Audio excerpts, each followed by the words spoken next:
500 स्थानों पर 1 से 15-20 दिन में धर्म सभाओं का आयोजन किया गया था। उसी क्रम में आज का यहाँ आयोजन था।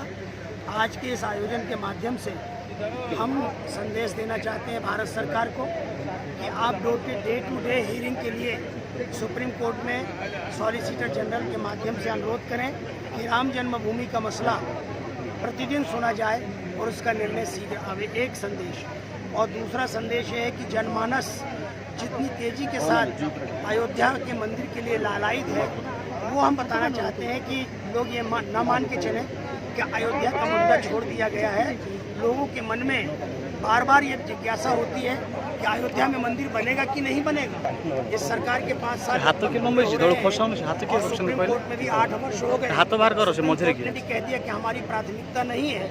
अगर सुप्रीम कोर्ट ये कहता है कि हम सुनने वाले हैं तो शायद हम इतना सभाएं करके और जनमत संग्रह न करते, लेकिन उनका हमारी ये प्राथमिकता नहीं, हमारी प्राथमिकताएं कुछ और हैं।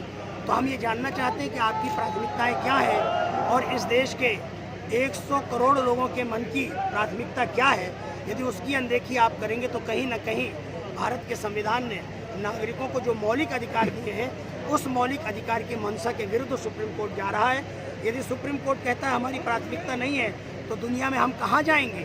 इसलिए मंदिर निर्माण का मार्ग प्रशस्त होना चाहिए, चाहे कोर्ट के रास्ते प्रशस्त हो, चाहे पार्लियामेंट के रास्ते प्रशस्त हो। इतना बड़ा जो जनज्वार उठ रहा है वो मंदिर के लिए उठ रहा है।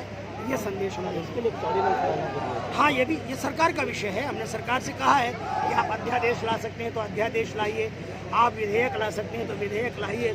आपके मन में ये शंका हो कि नहीं ये गिर जाएगा तो गिरने दीजिए ना। गिराने वाले कौन होंगे? चेहरे भी तो बेनकाब होंगे, लोगों को मालूम करने वाले लोग कौन है और राम के प्रति बहिष्कार या धिक्कार करने वाले वे लोग कौन है। हालांकि देश जानता है, लेकिन सुप्रीम कोर्ट यदि ये न कहता कि हमारी प्राथमिकता में नहीं है तो शायद ये काम हमें नहीं करने पड़ते।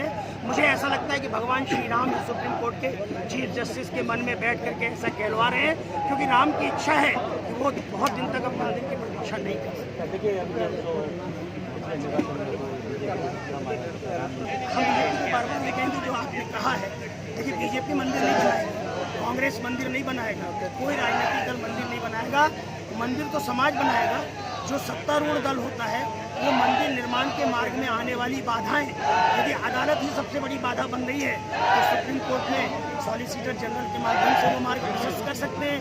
फिर सुप्रीम कोर्ट इनकार कर दे तो आप लाइए विधेयक, आपका विधेयक गिर जाएगा तो भी हम कोई अगला निर्णय लेंगे। इसलिए डे टू डे हियरिंग हो, शीघ्र अदालत का निर्णय आए अथवा सरकार कोई ना कोई रास्ता निकाले। हम उम्मीद करते हैं, हमें कोई संदेह नहीं है मोदी जी की नीति और नीयत में, क्योंकि वो वैष्णवनिष्ठ व्यक्ति हैं। जब उन्होंने सर्जिकल स्ट्राइक में नोटबंदी में सरदार वल्लभ भाई पटेल का लौह पुरुषत्व दिखाया है, तो वो उसी गुजरात से आते, जिस गुजरात से वैष्णव महात्मा गांधी आते थे, तो महात्मा गांधी की वैष्णव निष्ठा भी आपके मन से निकलनी चाहिए। तब हम मानेंगे कि आपने इस देश के लिए कुछ किया है। देश की एकता, अखंडता, सामाजिक समरसता के लिए काम करना बहुत अच्छा है, लेकिन देश की जनाकांक्षाओं के अनुकूल भी खरा उतरना ये एक बहुत बड़ी सरकार के लिए कसौटी है। भरपूर समर्थन मिल रहा है। हम जहाँ भी गए उड़ीसा में, मैं भुवनेश्वर की सभा में गया, मैं पिछले कल किसी स्थान की संबलपुर की सभा में था, आज यहाँ की सभा में हूँ, और भी हमारे मित्र अलग अलग स्थानों पर जा रहे हैं। 10,000 से कम तो कहीं कोई व्यक्ति आ ही नहीं रहा। एक स्थान पर तो 50,000 लोग आए। तो इसका मतलब है कि पूरे भारत में, मैं कर्नाटक भी गया, कर्नाटक में भी 50,000 लोगों की सभा में, गुजरात, वहाँ बिहार भी गया, बिहार में भी सभाएं हुई है, उत्तर प्रदेश में सभा हुई है, और दिल्ली की सभा ने तो रिकॉर्ड तोड़ दिया। हमारी राजधानी की सभा ने, वहाँ तो 5 से 10 लाख लोग एकत्रित हो गए थे।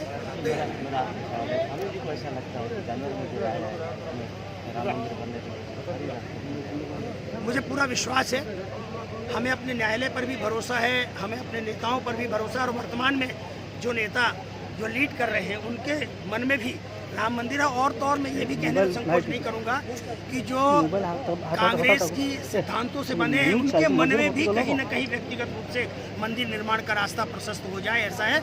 और उनके लोगों से बातचीत करने पर लगता है कि वो इसका श्रेय लेना चाहते हैं। हम राजनीतिक मुद्दा इसलिए नहीं हो सकता, ये देश का बहुत बड़ा मुद्दा है। हमारे खाने पीने की, हमारी आस्था के विषय कोई राजनीतिक मुद्दे थोड़ी होते हैं। राजनीतिक मुद्दे तो उखाड़ा पछाड़ी के होते हैं ना, इसमें क्या उखाड़ा पछाड़ी। जब न्यायालय ने साफ कह दिया है कि अयोध्या में भगवान श्री राम का जन्म हुआ है और उसी स्थान पर जहाँ रामलला विराजमान है वो उनकी जन्मभूमि है, अब वहाँ पर भव्य मंदिर निर्माण करने का मार्ग प्रशस्त होना है, तो उसके लिए सुप्रीम कोर्ट रास्ता खोल दे।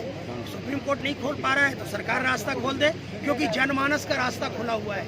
राम के नाम पर कोई राजनीति नहीं, गाय के नाम पर कोई राजनीति नहीं। जो हमारे देश की पहचान बताने वाले मुद्दे हैं, जो हमारी आस्था और विश्वास के और हमारे परंपरा के मुद्दे हैं, वो कभी राजनीतिक मुद्दे बनते नहीं। और जो लोग राजनीतिक मुद्दे बना भी लेते हैं तो कभी उनको पराजय देखनी पड़ती है, कभी उनको जय देखनी पड़ती है।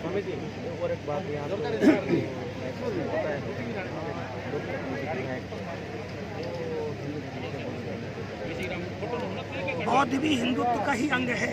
अगर कोई बौद्ध हो जाता है हमें आपत्ति नहीं, कोई जैन हो जाता है हमें आपत्ति नहीं, कोई आर्य समाजी हो जाता है हमें आपत्ति नहीं है।